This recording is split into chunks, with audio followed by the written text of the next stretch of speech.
thank you 'cause everything you made is so beautiful. Every single star and every beat of my heart, and it's beautiful. I just wanna thank you 'cause everything you made is so beautiful. Every single star and every beat of my heart, and it's beautiful.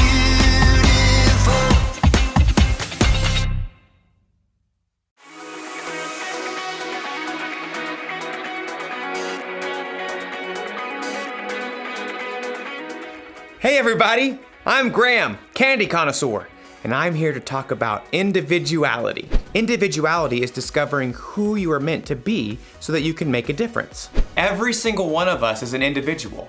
We were all made by God in our own unique ways. When you look at yourself in a mirror, you can see all the work that went into making every little detail. I see you! And it's not just what you look like that makes you an individual. Your whole personality sets you apart from everyone else in the world. You should really look at yourself sometime. Really look at yourself inside and out. Like when I look at myself, I think I'm pretty cool. Like a big bowl of ice cream. And there are things about myself that I like.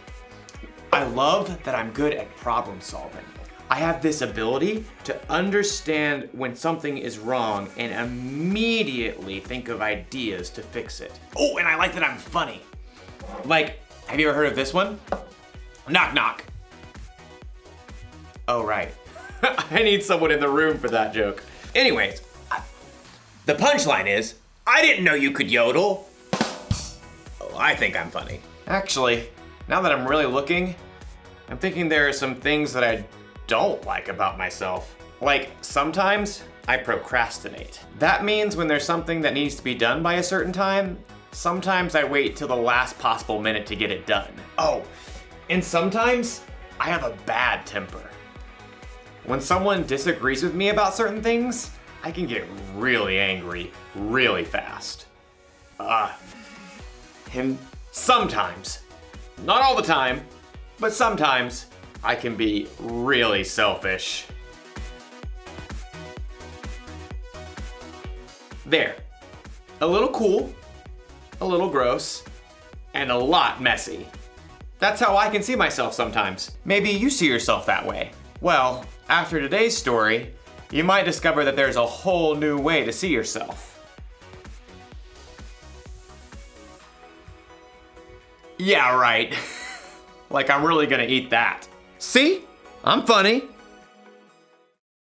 The Bible. It's 66 books of history, stories, letters, and poetry that fit together to form God's one big story. The epic adventure of how He created us and loves us so much that He made a way to rescue us.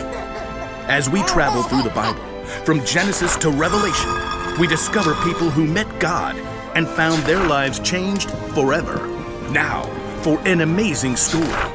Inspired by the book of Matthew, chapter 9.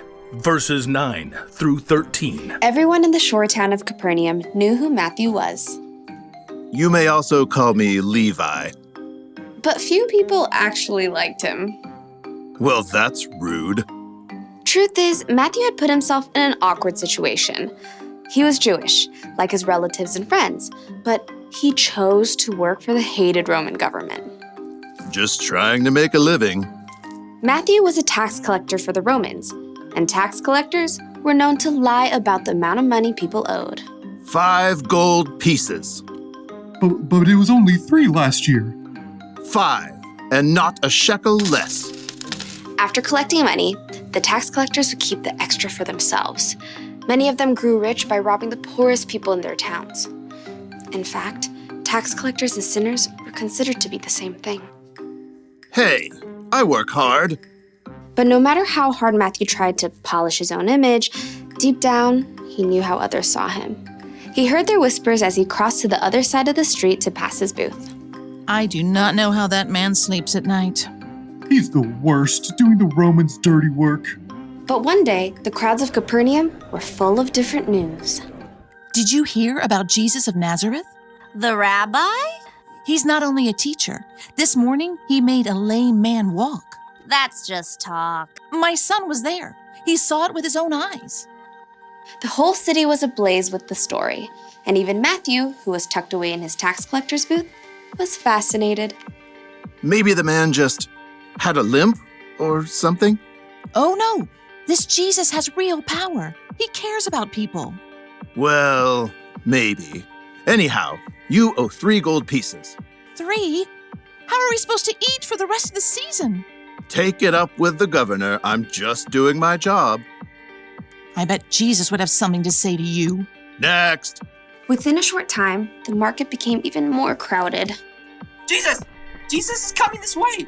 From his booth, Matthew craned to see. Though he was curious, deep down, he had to admit that no rabbi would have kind words for him. I'm a fool. Even my own people hate me. Suddenly, the crowds parted. Just down the street, Matthew could see a tall man with a rugged face and piercing eyes. A group of common fishermen followed at his heels. It's Jesus. Matthew watched, waiting for the rabbi to pass him by. Instead, Jesus stopped right in front of Matthew's booth. Rabbi? Jesus looked directly at Matthew, reading every single thought in his heart. Nice day? Not too hot. Not too cold. Jesus kept his gaze fixed directly on Matthew's face. Come, follow me. Shocked, Matthew looked around. The crowd has fallen away. Who? Me? Jesus nodded. Matthew gaped. He had no doubt in his mind that Jesus knew every single thing about him, even everything he'd done wrong. But still, Jesus wanted Matthew to join him. Oh, well, yes. Matthew found himself leaping up from his seat and rushing out of his booth to join Jesus on the street. It's, nearly dinner time. Would you like to eat at my house? To Matthew's amazement, Jesus and his followers turned their steps towards Matthew's home. Quickly, Matthew sent out word to everyone he knew. Come to my house for dinner. Matthew, who had expected to eat alone, found himself hosting the most famous rabbi in town for dinner, along with a ragtag group of fishermen, tax collectors, and other outcasts. Jesus doesn't care what I've done. He thinks I can be better, that I'm worthy to follow him. But while Matthew rejoiced to discover his brand new identity, the city's religious leaders were horrified by what Jesus had done. They sidled up to Jesus' disciples. Why does your teacher eat with tax collectors and sinners? You know, that's a great question. Jesus overheard the religious leaders and answered the question himself. Those who are healthy don't need a doctor. Sick people do. I have not come to get those who think they are right with God to follow me. I have come to get sinners to follow me. Preposterous. From then on, Matthew followed Jesus everywhere. With his own eyes, he had seen more of the things that Jesus had done than nearly anyone else. Near the end of his life, he wrote down all the stories he had witnessed and gathered so that others too could know Jesus.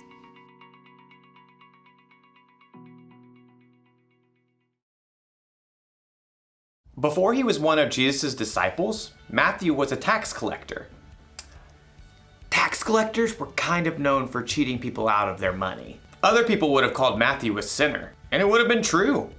Matthew, like everyone else in the world, sinned, which means he did things that God wouldn't want him to do. I wonder if Matthew saw himself this way. A little gross, a little messy. He might have felt ashamed, even worthless. But then something happened. He met Jesus. Jesus chose Matthew to follow him, even though Matthew sometimes did things he shouldn't. Even though he was a sinner, Jesus wants you to follow him too. He wants you to know him and trust him. And it doesn't matter what you've done or how you see yourself. When Jesus died on the cross, he took the punishment for your sins. You are forgiven, and he loves you just as you are, mess and all. It's almost like when Jesus looks at you, he sees through the mess.